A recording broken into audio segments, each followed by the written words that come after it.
Hi guys, Mrs. G again. Reading chapter 12 of Miraculous Journey of Edward Tulane. Reading with permission from Candlewick Press. And here's chapter 12. We have a nice illustration of the dog finding Edward in the pile of trash. Chapter 12. Edward did not have much time to savor the light, for the dog suddenly appeared above him, dark and shaggy, blocking his view.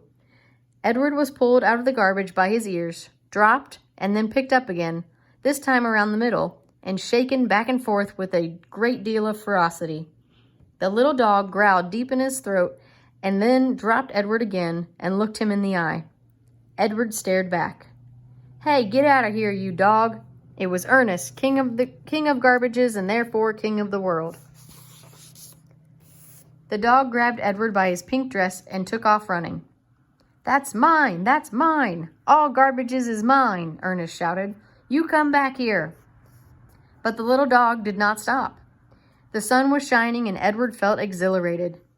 Who, having known him before, would have thought that he could be so happy now, crusted over with garbage, wearing a dress, held in the slobbery mouth of a dog, and being chased by a madman? But he was happy. The dog ran and ran until they reached a railroad track. They crossed over the tracks, and there, underneath a scraggly tree in a circle of bushes, Edward was dropped in front of a large pair of feet. The dog began to bark. Edward looked up and saw that the feet were attached to an enormous man with a long dark beard. "What's this, Lucy?" said the man. He bent down and picked up Edward. He held him firmly around the middle. "Lucy," said the man, "I know how much you enjoy rabbit pie." Lucy barked. Yes, I know. Rabbit pie is a true delight, one of the pleasures of our existence." Lucy let out a hopeful yip. "And yet what we have here, what you have so graciously delivered to me, is definitely a rabbit, but the best chef in the world would be hard-pressed to make him into a pie."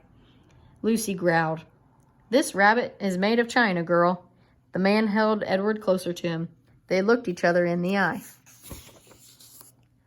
"You're made of china, aren't you, Malone?" He gave Edward a playful shake. "You're some child's toy, am I right? And you've been separated somehow from the child who loves you." Edward felt again the sharp pain in his chest. He thought of Abilene. He saw the dark path leading up to the house on Egypt Street. He saw the dusk descending and Abilene running toward him. Yes, Abilene had loved him. "So, Malone," said the man, clearing his throat, "you are lost. That is my guess. Lucy and I are lost too." At the sound of her name, Lucy let out another yip. "Perhaps," said the man, "you would like to be lost with us. I have found it much more agreeable to be lost in the company of others. My name is Bull. Lucy, as you may have surmised, is my dog. Would you care to join us?" Bull waited a moment, staring at Edward, and then, with his hand still firmly around Edward's waist, the man reached one enormous finger up and touched Edward's head from behind. He pushed it so it looked as if Edward were nodding his head in agreement. "Look, Lucy, he is saying yes," said Bull. "Malone has agreed to travel with us. Isn't that swell?" Lucy danced around Bull's feet, wagging her tail and barking. And so it was that Edward took to the road with a hobo and his dog. So he's off on another adventure. Read chapter 13 next time.